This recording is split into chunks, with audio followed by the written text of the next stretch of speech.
हमें given function की limiting value find करनी है। तो इसका जो प्रोसेस होगा, सबसे पहले हमें इसकी फॉर्म चेक करनी पड़ेगी। X x tendings to zero को जा रहा है, तो एक्स की जगह पे हमने जीरो पुट किया, तो कोस जीरो वन होता है। तो न्यूमरेटर के अंदर वन माइनस वन हुआ, तो न्यूमरेटर जीरो हो गया और डिनोमिनेटर भी जीरो हुआ। तो ये जीरो बाई जीरो फॉर्म है, और जीरो बाई जीरो फॉर्म एक इनडिटरमिनेट फॉर्म होती है। और इनडिटरमिनेट फॉर्म जो होती है उसके लिए हम डायरेक्टली वैल्यू नहीं बता सकते हैं, लिमिटिंग वैल्यू डायरेक्टली हम नहीं बता सकते हैं।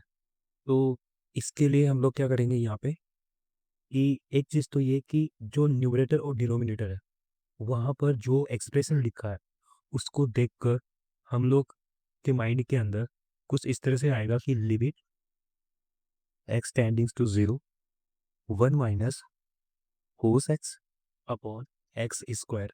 ये एक स्टैंडर्ड फॉर्मूला होता है जिसकी वैल्यू वन बाई टू होती है। और ये कब अप्लाई होता है? अगर एक्स जीरो को जा रहा है और जो कोस एक्स है, कोस एक्स के जो आर्ग्यूमेंट है ना, ये कोस एक्स के आर्ग्यूमेंट में जो एक्स है वो जीरो होना चाहिए, और कोस के आर्ग्यूमेंट में जो है, जो भी दिया है, उसका उसी का स्क्वायर डिनोमिनेटर में होना चाहिए, जो कि यहाँ पर है। इसलिए इस पूरे एंटायर जो एक्सप्रेशन जो फंक्शन होता है, इस पूरे फंक्शन की जो वैल्यू होगी वन बाई टू होगी। ये एक स्टैंडर्ड फॉर्मूला है। ओके, तो इसी स्टैंडर्ड फॉर्मूला का यूज करके हम ऊपर जो हमारे पास गिवन फंक्शंस का लिमिटिंग वैल्यू फाइंड करेंगे। उसके लिए हम लोग क्या करेंगे कि limit x tendings to zero one minus cos four x. अब हमारे पास यहाँ पे कोस के जो आर्ग्यूमेंट है वहाँ पे फोर एक्स है। ठीक है, अगर जो आर्ग्यूमेंट के अंदर है उसका स्क्वायर डिनोमिनेटर में बन जाए तो हम इसको वन बाई टू पुट कर सकते हैं। तो उसके लिए क्या करेंगे, जो कोस के आर्ग्यूमेंट में है उसका स्क्वायर यहाँ पे लिखेंगे, सिक्सटीन एक्स स्क्वायर। अब सिक्सटीन एक्स स्क्वायर से अगर हमने डिनोमिनेटर में लिखा है यानी इसे डिवाइड किया है, तो ऊपर मल्टीप्लाई भी करना पड़ेगा। ठीक है, अभी ये खत्म नहीं हुआ, नीचे जो डिनोमिनेटर में था वो था वन माइनस कोस फाइव एक्स यहाँ पर। तो यहाँ पे कोस फाइव एक्स है, तो हम लोग को क्या है, यहाँ नीचे जो डिनोमिनेटर है इसको भी उसी स्टैंडर्ड फॉर्मूला के अंदर कन्वर्ट करना पड़ेगा।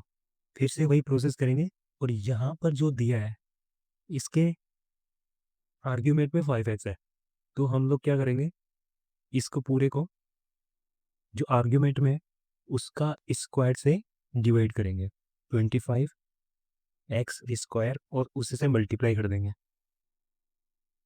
ठीक है, अब देखो, limit x tends to zero one minus cos four x upon sixteen x square. यानी कि हम अब स्टैंडर्ड फॉर्मूला का यूज कर सकते हैं यहाँ पर। जैसे जो फोर एक्स है कोस के आर्ग्यूमेंट में वो जीरो को जा रहा है, और जो आर्ग्यूमेंट में है, उसका स्क्वायर डिनोमिनेटर में है। तो इसका मतलब है कि हम इस पूरे को हम वन बाई टू पुट कर सकते हैं। ओके, यहाँ पर भी ये देख सकते हैं कि यहाँ पर वन माइनस कोस फाइव एक्स है, यानी जो फाइव एक्स है वो जीरो को जा रहा है, यानी कि जब एक्स की वैल्यू जीरो पुट करेंगे यहाँ पे तो जीरो को जा रहा है।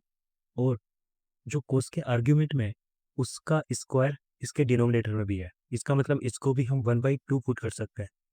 ओके, इसको भी वन बाई टू पुट कर सकते हैं। अब हमारे पास यहाँ पे limit x tendings to zero one by two into sixteen x square upon one by two into two five twenty five x square. X square से एक्स स्क्वायर कैंसिल आउट हो गया, यहाँ पर ये वन बाई टू, ये one by two से हो गया। अब हमारे पास जो बचा वो है सिक्सटीन अपॉन ट्वेंटी फाइव। ये इसका फाइनल आंसर।